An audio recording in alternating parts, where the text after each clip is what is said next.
Hello minasan, konnichiwa. Welcome back to Japan Diaries with Hazel, and it's me Hazel.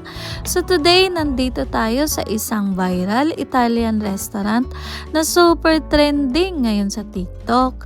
And yes, this place is just a few minutes away from Numazu Station. This place has been buzzing online and it's becoming one of the most visited food spots in the area.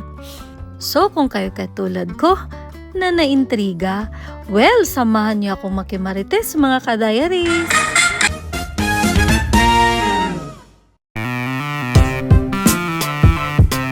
Hi guys! Konnichiwa!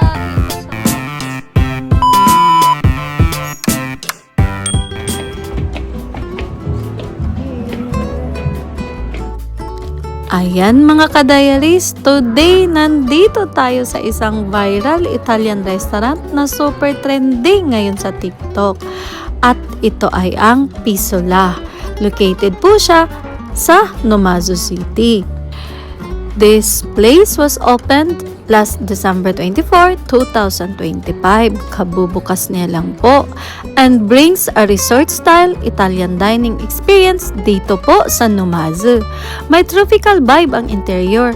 Parang nasa resort ka habang kumakain. O diba bongga? And the best part, may 2-hour eat-all-you-can menu sila. O diba bongga? You can choose 2 price options from standard to premium, even more choices. Sa loob ng 2 oras, pwede mong tikman ng unlimited ang kanilang fresh stone oven pizza, handmade pasta, risotto, desserts, at hindi lang yun, may mga fried skewers, antipasti, at iba pang savory dishes din. May wide drink bar din, from fruit juices to coffee and tea. Perfect pairing sa food mo, na talaga namang sulit sa babayaran mo.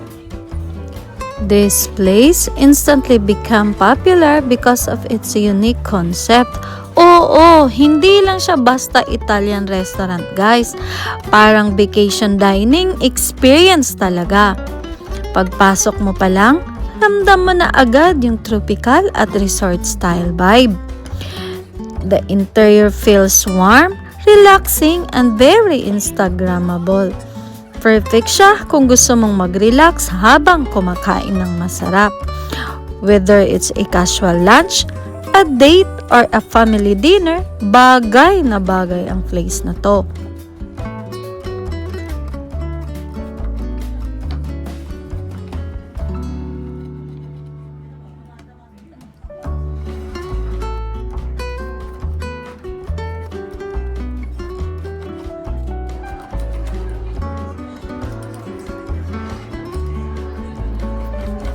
Kung mahilig ka sa food trips, Japan adventures, at hidden gems dito sa Japan, make sure to follow and subscribe to Japan Diaries with Hazel. Dito sa channel na to, sama-sama nating i-discover ang masasarap na kainan, trending spots, at real-life experiences dito sa Japan. I share honest food reviews, travel diaries, and everyday life in Japan, from viral places to local favorites. Kaya kung nag-i-enjoy kayo sa video na to, don't forget to like, comment, at subscribe. Your support means a lot at sobra po siyang nakakatulong sa pag-grow ng channel ko. Thank you so much for watching. This is Hazel and this is Japan Diaries with Hazel. Jane, mata ni. See you on my next video. God bless everyone.